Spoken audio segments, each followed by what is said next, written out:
Hello students, good evening. My dear students, as you know, you are going to attend your board examination on 13th May 2022.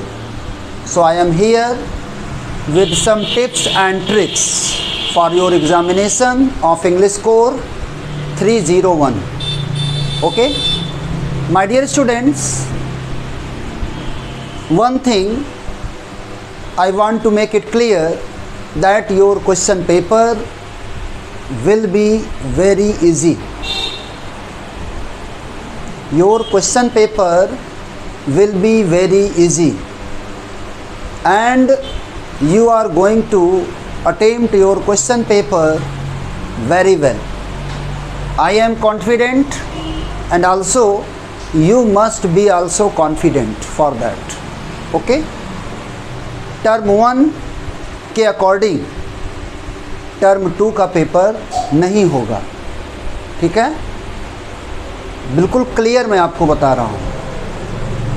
अगर आप term 1 के basis पे अगर आप अपना confidence lose कर रहे हैं तो इसको आप बिल्कुल नहीं करना आपको, क्योंकि टर्म 1 का जो पैटर्न था पेपर का, टर्म 1 का जो पैटर्न था क्वेश्चन पेपर का वो अलग था, वो MCQs टाइप पेपर था, ठीक है? टर्म 2 मीन्स 13th मई को जो आप पेपर देने जा रहे हो इसका पैटर्न डिस्क्रिप्टिव है, ये MCQs नहीं है और ये पेपर आपका बहुत इजी आएगा। उसके साथ साथ आपको पेपर करने में कोई भी किसी तरह की कोई डिफ़िकल्टी नहीं होगी, ये मुझे पता है, ठीक है?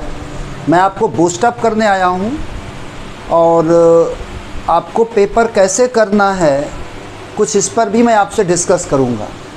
ये मेरी मॉरल ड्यूटी है कि एग्ज़ाम के पहले मैं अपने स्टूडेंट्स, अपने प्यारे बच्चों से कुछ इंटरेक्शन करना चाहता था, आपसे बात करना चाहता था। पेपर के रिगार्डिंग मैं आपको ये बताने आया हूँ कि आप बिल्कुल भी माइंड में नेगेटिव पॉइंट्स मत रखिएगा कि पेपर कैसे आएगा, पेपर कैसे करेंगे। पेपर बहुत इजी आएगा, जैसे कि बोर्ड का पेपर, डिस्क्रिप्टिव पेपर हमेशा से इजी आया है, हमेशा बैलेंसिंग होता है और वही चीज़ इस बार भी होगा और पेपर आप बहुत अच्छा करोगे, मुझे पता है, ठीक है? अब 50% सिलेबस है आपका, ठीक है? लिटरेचर में, राइटिंग सेक्शन में और रीडिंग सेक्शन में, तीनों सेक्शन में आप देखोगे। लिटरेचर में प्रोज के केवल 2 चैप्टर हैं, ठीक है? पोएट्री की भी सिर्फ 2 पोएम हैं और सप्लीमेंट्री मीन्स विस्टास से भी आपके 3 चैप्टर्स हैं, ठीक है? अब देखिए, the rat trap, Indigo, 2 lesson आपके किस में हैं? लिटरेचर में, प्रोज में। अ thing of beauty and Jennifer's tigers, ये 2 पोएम्स हैं और 3 चैप्टर्स आपके सप्लीमेंट्री बुक से है, विस्टास बुक से है। और वो कौन है? Should wizard hit mommy, on the face of it and Evans tries and O level, ठीक है? तो 3 to 5 + 2 7। तो आपका सिलेबस भी बहुत ज़्यादा नहीं है, आपको उसे केवल अच्छे से एक बार रिवाइज़ करना है। उसकी समरी आप पढ़ लो, उसके short answer type questions, long answer type questions करने की प्रैक्टिस कर लो। कोई एक्सट्रैक्ट बेस्ड क्वेश्चन इस बार नहीं आएगा लिटरेचर में, ठीक है? सिर्फ 5 क्वेश्चंस आपके 2 मार्क्स के हैं, 5 2 10, ठीक है? और 4 मार्क्स के 2 क्वेश्चन हैं, लॉन्ग क्वेश्चन 8, टोटल 18 मार्क्स आपका लिटरेचर है, ठीक है? 8 मार्क्स आपका राइटिंग सेक्शन है और 14 मार्क्स आपका रीडिंग सेक्शन है। तो पेपर करने में आपको किसी तरह की कोई डिफ़िकल्टी नहीं आएगी। पेपर को एक बार आपने रिवाइज़ किया है, आपने बहुत सारे सैम्पल पेपर भी आपने सॉल्व किए हैं, बस अब आपको बहुत कुछ नहीं करना है, बस केवल एक माइंड मैप करना है। पेपर का जो डिज़ाइन है, डिज़ाइन ऑफ क्वेश्चन पेपर, कैसे क्वेश्चन पेपर फ्रेम हुआ है बोर्ड का, उसका एक बार उसको आप देख लो। रीडिंग पैसेज में जो 2 पैसेज हैं, एक आपका डिस्क्रिप्टिव है और दूसरा आपका केस स्टडी बेस्ड फैक्चुअल है। दोनों को थोड़ा सा उसमें आपको टाइम लगेगा, उसको 1-2 बार उसकी प्रैक्टिस आप कर लो। स्पीड रीडिंग की, कैसे पैराग्राफ को रीड करते हैं स्पीड में, ठीक है, कैसे उसके आंसर कैसे फाइंड आउट करते हैं। ऑलरेडी मैंने आपको कई बार बताया है कि रीडिंग सेक्शन के जो क्वेश्चंस करने के लिए at first you have to read the questions, after that you read the passage. उसके जो क्वेश्चंस हैं, जैसे फर्स्ट रीडिंग पैसेज है, उसमें आपके 10 क्वेश्चंस हैं, करने कितने होंगे? 8, ठीक है। तो क्वेश्चन आप एक बार रीड कर लो। क्वेश्चन जब आप रीड करेंगे, तब जब आप रीडिंग सेक्शन में जब रीडिंग पैसेज पढ़ेंगे, तो during the time of your reading of the passage you make underline की पॉइंट्स, जो मेजर स्टेटमेंट्स हैं, सेंटेंस हैं, जो कीवर्ड्स हैं, की सेंटेंसेस हैं, उसे आप अंडरलाइन करते जाओ। जैसे आप क्वेश्चन रीड किए रहेंगे, आपके माइंड में तुरंत तो आप यहाँ हो, आपका आंसर आपके माइंड में क्वेश्चन सेट है, तो जहाँ भी उससे रिलेटेड लाइन आपको मिलेगी, आप वहाँ पेंसिल से अंडरलाइन कर लो। जब आप सेकेंड टाइम फिर से क्वेश्चन रीड करेंगे, तो आपको आंसर फाइंड आउट करने में कोई प्रॉब्लम नहीं होगी। तो at first read the questions, after that read the passage. ये ट्रिक किसके लिए है? रीडिंग पैसेज के लिए, ठीक है। राइटिंग सेक्शन के लिए format, content and expression marks किसके होते हैं? फॉर्मेट के, कंटेंट के और एक्सप्रेशन के। तो फॉर्मेट, एक प्रॉपर फॉर्मेट में आपको लिखना है। केवल 2 क्वेश्चन हैं आपके, एक इनविटेशन है और दूसरा है जॉब एप्लीकेशन। और जॉब एप्लीकेशन में और करके रिपोर्ट राइटिंग है। तो रिपोर्ट राइटिंग या जॉब एप्लीकेशन, इसमें से आपको केवल एक क्वेश्चन अटेम्प्ट करना है। और इनविटेशन में, इनविटेशन राइटिंग के लिए क्वेश्चन आ सकता है, क्वेश्चन आएगा कहने का मतलब, और उसमें एक्सेप्टेंस और रिफ्यूज़ल, ठीक है, रिप्लाई। इनविटेशन किसके लिए? एक इनविटेशन ड्राफ्ट कैसे किया जाता है, हाउ टू राइट इनविटेशन, और सेकंड उसका रिप्लाई कैसे दिया जाता है। और रिप्लाई में भी 2 टाइप हो जाते हैं, एक रिफ्यूज़ल, डिक्लाइन करना, और दूसरा एक्सेप्टेंस, आप उसे एक्सेप्ट कर रहे हो। रिप्लाई में एक्सेप्टेंस का और रिफ्यूज़ल का ऑलरेडी मैंने आपको बताया है। उसे एक बार सिर्फ आप माइंड में सेट कर लो, उसको एक बार रिवाइज़ कर लो, ठीक है। और जॉब एप्लीकेशन मैंने बताया है आपको, इसका वीडियो भी मेरे चैनल में पड़ा हुआ है, आप एक बार फिर से देख सकते हो। तो जॉब एप्लीकेशन आप कर सकते हो, इजी रहेगा, या आप रिपोर्ट राइटिंग, दोनों में से एक करना है, ठीक है। तो 3 मार्क्स का आपका इनविटेशन होगा और 5 मार्क्स का आपका जॉब एप्लीकेशन या रिपोर्ट राइटिंग, इन दोनों में से एक करना होगा, ठीक है। तो ये हो गया। अब रीडिंग सेक्शन हो गया, राइटिंग सेक्शन हो गया। लिटरेचर सेक्शन में 5 क्वेश्चन 6 रहेंगे, 5 करने होंगे 2 मार्क्स के, with in 40 words, 30 to 40 words आपको इसके आंसर देने होंगे। इसमें क्वेश्चंस कैसे होंगे? दोनों बुक से होंगे, फ्लेमिंगो और विस्टास, कॉम्बो पैक। जो क्वेश्चंस होंगे वो कॉम्बो पैक होंगे आपकी। फ्लेमिंगो मतलब आप समझ रहे हो, प्रोज और पोएट्री, इससे दोनों से रिलेटेड क्वेश्चन होंगे, और विस्टास से भी रिलेटेड क्वेश्चन होंगे। ये 5 क्वेश्चन जो आपके होंगे, ये दोनों बुक से होंगे। और जो नेक्स्ट क्वेश्चन होगा, लॉन्ग आंसर टाइप क्वेश्चन, ये 3 क्वेश्चन होंगे, 2 करने होंगे, और 2 क्वेश्चन आपके 4 मार्क्स के होंगे, ठीक है। ये क्वेश्चन भी आपके दोनों बुक से होंगे, फ्लेमिंगो या विस्टास, दोनों बुक से उसमें क्वेश्चन होंगे, इंक्लूड होंगे। और ये लॉन्ग क्वेश्चन आपको मिनिमम 3 से 4 पैराग्राफ्स यानी 120 से 150 वर्ड्स में इसके आंसर देने होंगे। और जो शॉर्ट आंसर टाइप क्वेश्चन है, शॉर्ट आंसर टाइप क्वेश्चन को आप विद इन 40 वर्ड्स आप इसके आंसर लिखेंगे। ठीक है। अब जॉब एप्लीकेशन है, ये भी लॉन्ग क्वेश्चन ही है आपको, इसमें भी आपको 3 से 4 पैराग्राफ में लिखना है। रिपोर्ट राइटिंग यदि आप लिख रहे हो तो भी 3 से 4 पैराग्राफ में लिखा जाएगा। तो आपको जो लॉन्ग क्वेश्चन है, लॉन्ग क्वेश्चन में एक हो गया आपका रिपोर्ट राइटिंग या जॉब एप्लीकेशन, इन दोनों में से एक करना होगा, ये आपका लॉन्ग हो गया। और लास्ट जो लिटरेचर सेक्शन के हैं 2 क्वेश्चन आउट ऑफ 3, उसे भी आपको 3 से 4 पैराग्राफ में लिखने हैं। कहने का मतलब ये है कि जो लॉन्ग क्वेश्चन है, लॉन्ग क्वेश्चन की जो वर्ड लिमिट होगी वो 120 से 150 वर्ड्स में होगी। ठीक है। जो शॉर्ट आंसर टाइप क्वेश्चन है लिटरेचर में, उसको आपको विद इन 40 वर्ड्स में लिखना है। 2 मार्क्स के 5 क्वेश्चन हैं। अब रीडिंग सेक्शन के जो क्वेश्चन हैं उसके आंसर आपको मैक्सिमम 1 लाइन 2 लाइन, ठीक है, अकॉर्डिंग टू क्वेश्चंस, जैसे आप क्वेश्चन होगा उसके अकॉर्डिंग 1 लाइनर भी हो सकता है, 2 लाइन 3 लाइन, मैक्सिमम 3 लाइन से बड़ा क्वेश्चन नहीं होगा। ठीक है। आपको आंसर ब्रीफ में लिखना है, टू द पॉइंट लिखना है। ठीक है। अननेसेसरी कंटेंट को इंक्लूड नहीं करना है, उससे आपका टाइम किल होगा और उससे कोई बेनिफिट भी नहीं होगा। ठीक है। तो चलिए हम लोग डिस्कस करते हैं और भी कुछ पॉइंट्स, जैसे इंग्लिश कोर, इसमें रीडिंग सेक्शन 14 मार्क्स का है, 14 marks.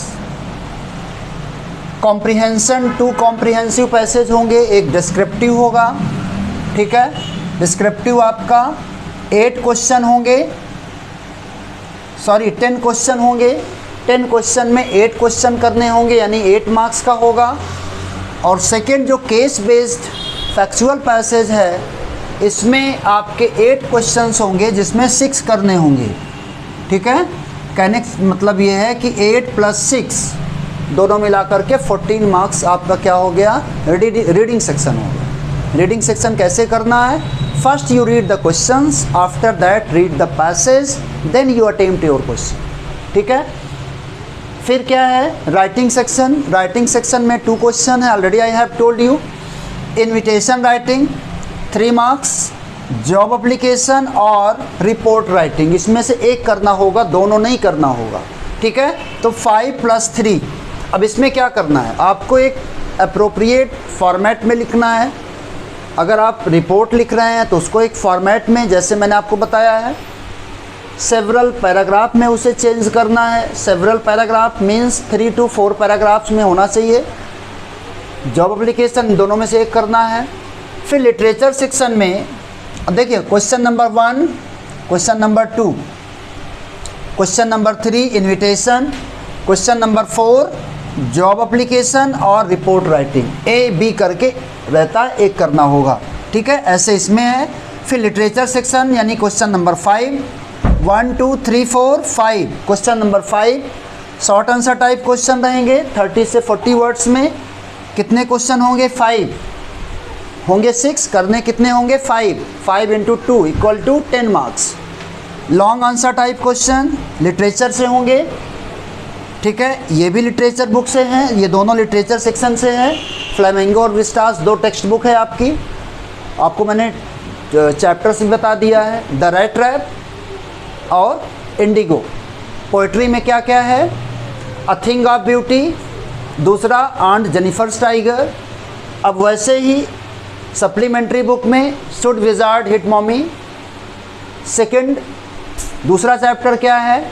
On the face of it. और तीसरा कौन सा है आपको पता होगा, थर्ड है Evans, tries and O level. ये 3 चैप्टर हैं, 3 to 5 + 2 7। ये आपके शॉर्ट और लॉन्ग, ये दोनों मिलाकर के आपके 18 मार्क्स से क्वेश्चन हो गया। लॉन्ग में 3 होंगे, 3 में से 2 करना होगा। इसमें आपके 6 क्वेश्चन होंगे जिसमें से 5 करना होगा। ठीक है। तो ये आपका लिटरेचर सेक्शन कैसे पेपर आप करोगे ये मैं आपको बताने जा रहा हूँ। पहली चीज़ जो कुछ टिप्स है उसे आपको माइंड में रखना है। Use blue pen only. My dear students, as you know, you have to use only blue pen, blue ball pen, blue ink pen, okay, royal blue. You have to use only blue pen at the time of attempting your question paper. जब आप question paper कर रहे हो तो आप अपने answer sheet में blue pen के अलावा कोई दूसरी कलर की पेन यूज़ नहीं करेंगे, ठीक है। इससे बेटर जब भी आप पेपर देने जाओ, अपने एडमिट कार्ड के जो इंस्ट्रक्शन हैं, read the instructions of your admit card before going to examination centre. Examination centre जाने से पहले, एग्ज़ाम देने जाने से पहले आपको अपना एडमिट कार्ड के बैक साइड या एडमिट कार्ड में फ्रंट में ही दिए रहते हैं, उसके जो इंस्ट्रक्शन हैं, इंस्ट्रक्शन को आप ज़रूर एक बार रीड कर लो, इसके बाद आप पेपर देने जाओ। बहुत सारी इन्फॉर्मेशन होती है जो एडमिट कार्ड में है, उसे आप रीड नहीं करते हैं, पेपर देने पहुंच जाते हैं सेंटर में और वहां पे गलती कर देते हैं, ठीक है। तो एक जो अच्छे स्टूडेंट होते हैं उनकी एक हैबिट होनी चाहिए कि पेपर देने से पहले आप उसके जितने भी इंस्ट्रक्शन हैं उनको आप फॉलो करिए, ठीक है। अब इंग्लिश का पेपर है तो हैंड राइटिंग तो अच्छी होनी चाहिए, तो you have to make good handwriting, अच्छी हैंड राइटिंग होनी चाहिए, आई कैचिंग, इम्प्रेसिव, अट्रैक्टिव, आपकी हैंड राइटिंग अच्छी होनी चाहिए, रीडेबल होनी चाहिए ना, और बिल्कुल neat and clean handwriting होनी चाहिए, आपकी कॉपी बिल्कुल नीट एंड क्लीन होनी चाहिए, ठीक है। बहुत सारे बच्चे स्क्रैचिंग करते हैं, कोई वर्ड अगर मिस्टेक हो गया तो उसको बहुत भद्दा सा ऐसे कट करते, नहीं, ये सारी चीज़ें आप अवॉइड करिए, सारी चीज़ें ना करिए। इंग्लिश का जो एग्ज़ामिनर होते हैं, इंग्लिश का मैं भी एग्ज़ामिनर हूँ, बोर्ड एग्ज़ामिनेशन में कॉपी चेक करता हूँ, मुझे पता है कि जो लैंग्वेज टीचर होते हैं उनके जब वो कॉपी चेक करते हैं तो राइटिंग का बहुत बड़ा इफ़ेक्ट पड़ता है। अगर आपकी राइटिंग, हैंड राइटिंग अच्छी है तो एक गुड इम्पैक्ट पड़ता है टीचर के लिए, पॉजिटिव इम्पैक्ट टीचर के लिए, ठीक है। तो हैंड राइटिंग आपकी अच्छी होनी चाहिए, नीट एंड क्लीन होनी चाहिए। दूसरी चीज़, whenever you are attempting your question and writing answer on your answer sheet, first thing you always remember to highlight headings and sub headings। जो आप heading लिखते हैं, heading हो या सब heading हो, या आप कोई स्टेटमेंट जो आपको लगता है कि ये बहुत मतलब इम्पॉर्टेंट स्टेटमेंट है, उसे आप अंडरलाइन कर दीजिए। तो अंडरलाइन करने से वो एक अलग ही उसका इम्पैक्ट पड़ता है, ठीक है। तो हाईलाइट हेडिंग्स एंड सब हेडिंग्स बाय अंडरलाइन, उसमें अंडरलाइन कर सकते हो, ठीक है। ब्लू पेन आप यूज़ कर रहे हो, 2 पेन ले लीजिए, एक 0.7 ले लीजिए, 0.15 ले लीजिए, जैसे भी आपकी मर्ज़ी हो। एक थोड़ा सा मोटी चलने वाली पेन ले लो, ब्लू पेन, उसकी हेडिंग, उससे आप हेडिंग डालो, ठीक है, हेडिंग और सब हेडिंग उसका यूज़ करो। और एक दूसरी आप पेन ले लीजिए, कॉमन जो सभी लोग पेन यूज़ करते हैं, ब्लू पेन ही होनी चाहिए, ठीक है। प्रॉपर फॉर्मेट, इसका एक प्रॉपर फॉर्मेट होना चाहिए। जो आप कंटेंट लिख रहे हैं उसको एक फॉर्मेट में लिखना है। सपोज़ दैट आप इन्विटेशन लिख रहे हैं तो इन्विटेशन आपको बॉक्स में लिखा जाता है, ठीक है। उसके जो मेन पॉइंट्स हैं वो थोड़ा डार्क में लिखे जाते हैं, ठीक है। तो कहीं पर भी कोई भी चीज़ें जैसे RSVP लिखते हैं, ठीक है, तो ये सारे जो कंटेंट हैं उनको हाईलाइट करना है और कोई भी इंफॉर्मेशन आपको लेफ़्ट नहीं करना है, ठीक है, एक प्रॉपर फॉर्मेट में। दूसरी चीज़, after attempting one question and you are going to attempt next question, जब आप नेक्स्ट क्वेश्चन देने जा रहे हो तो you have to give a proper space after each question, each answer. हर एक आंसर अटेम्प्ट करने के बाद आपको एक प्रॉपर स्पेस देना है। अगर क्वेश्चन के बाद उसका सब क्वेश्चन है तब तो ठीक है, आप उसी पेज में कर लो, लेकिन फिर भी आपको मिनिमम 2 लाइन का स्पेस देना है। A B C D E F ठीक है। जैसे सपोज दैट आप रीडिंग सेक्शन कर रहे हैं, क्वेश्चन नंबर 1, अब उसमें से ए बी सी डी जितने भी क्वेश्चन हैं, तो आप अगर ए करोगे तो एक आंसर लिखने के बाद आप एग्ज़ाम की जो कॉपी है उसकी जो मिनिमम 1 और 2 लाइन का स्पेस आप दीजिए, तब आप भी लिखिए,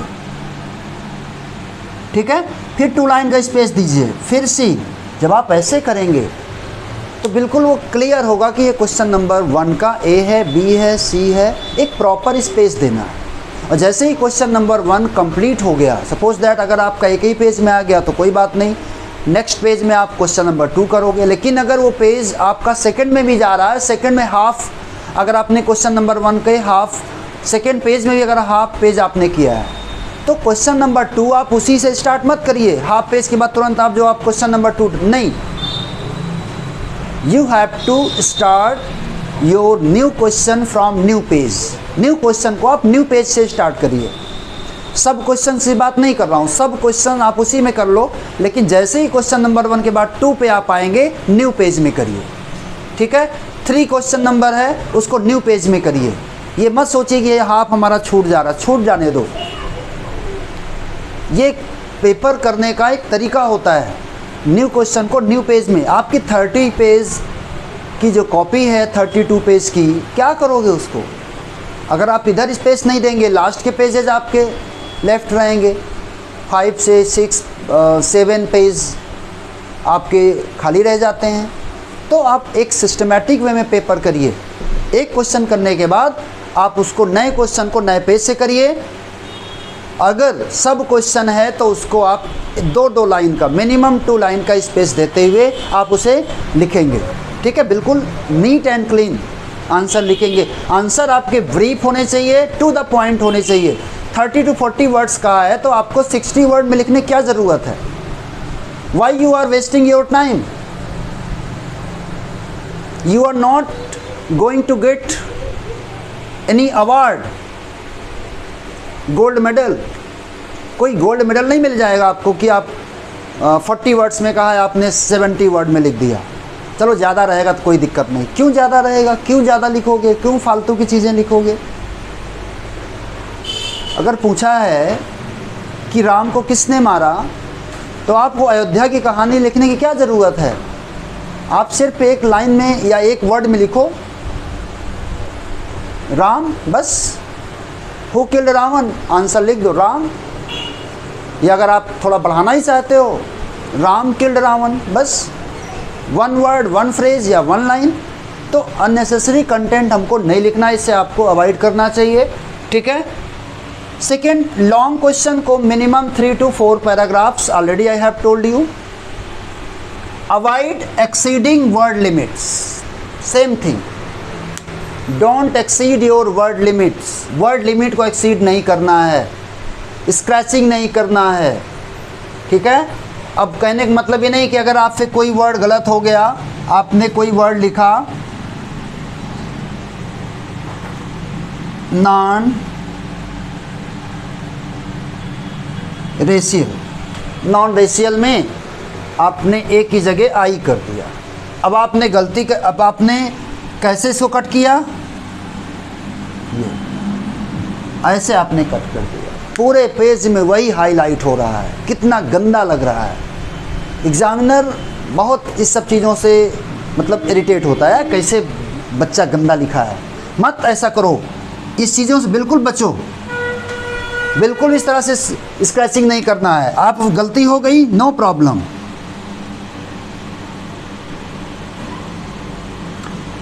पेंसिल रखो, पेंसिल से एक लाइन ऐसे कर लो, बस। राइटर को, एग्जामिनर को पता है कि आपने कट किया है पेंसिल से, और वो दिखने में भद्दा भी नहीं लगेगा। लेकिन अगर आपके पास पेंसिल नहीं है, कोई बात नहीं, पेन से ही, जैसे मैंने एक लाइन यहाँ पे ड्रा किया ना, बस एक लाइन ऐसे कट कर दो, बस। बहुत भद्दा न लगे इसको। इस तरह से आपको कंटेंट्स को लिखने हैं। इंस्ट्रक्शन को आप ज़रूर पढ़िए। माइंड मैप बहुत ज़रूरी है प्रेजेंट टाइम में। आप क्वेश्चन पेपर का डिज़ाइन, क्वेश्चन पेपर में क्या क्या पूछी जाएंगी, क्या क्या चीज़ें, वो इसका जितने भी चैप्टर्स हैं, 7 चैप्टर्स हैं, उनकी एक बार समरी आपके माइंड में होनी चाहिए। तो माइंड सेट रखना है, माइंड मैप करना है, कॉन्फिडेंस लूज़ नहीं होने देना है। दूसरी चीज़ टाइम सेट करना है, टाइम मैनेजमेंट, और you have to be a good achiever, अच्छे मार्क्स अचीव करना है और बिल्कुल करेंगे आप। पेपर जब इतना इजी आने जा रहा है तो आप क्यों नहीं करोगे, ठीक है। दूसरी चीज़ brief and the to the point, brief और टू द पॉइंट कंटेंट लिखना है अकॉर्डिंग टू क्वेश्चन। क्वेश्चन में 30 to 40 वर्ड्स लिखा है तो आपको 50 या 60 वर्ड नहीं लिखना है। अब 40 से 42 हो गया, 45 हो गया तो नो मैटर, इतना काउंटिंग कोई नहीं करते हैं, लेकिन फिर भी बहुत ज़्यादा कंटेंट आप लिखोगे तो समझ में आ जाता है कि आपने बहुत ज़्यादा एक्सीड कर दिया है, ठीक है। एक्सीड भी नहीं करना है और वर्ड्स को कम भी नहीं करना है, ठीक है। दूसरी चीज़ जो फॉर्मेट है और कंटेंट है और एक्सप्रेशन है, इस चीज़ को आप बहुत माइंड में रखेंगे। फॉर्मेट गलत नहीं होना चाहिए, ठीक है। और quality of answer, quality of answer depend करता है कि आपको मार्क्स कितना दिया जाए। पैराग्राफ चेंज किया है आपने, कंटेंट आपने अच्छा लिखा है और टू द पॉइंट लिखा है, जो हमारे वैल्यू पॉइंट्स हैं जो उसमें इंक्लूड हो रहे हैं, तो आपको फुल मार्क्स मिलेंगे, ठीक है। दूसरी चीज़ don't use short form of the words, short form नहीं यूज़ करना होता है इंग्लिश के पेपर में, ठीक है। नोट मेकिंग आपके सिलेबस में नहीं है और नोट मेकिंग में ही केवल एब्रिविएशन में हम शॉर्ट फॉर्म यूज़ करते हैं और कहीं भी नहीं यूज़ करते, तो नोट मेकिंग नहीं है तो आपको कहीं यूज़ ही नहीं करना है। आपके पूरे पेपर में कहीं पर भी शॉर्ट फॉर्म नहीं यूज़ होने चाहिए। मैसेज वर्ड मत यूज़ करना, TYSM, thank you so much, BECOZ, because, no,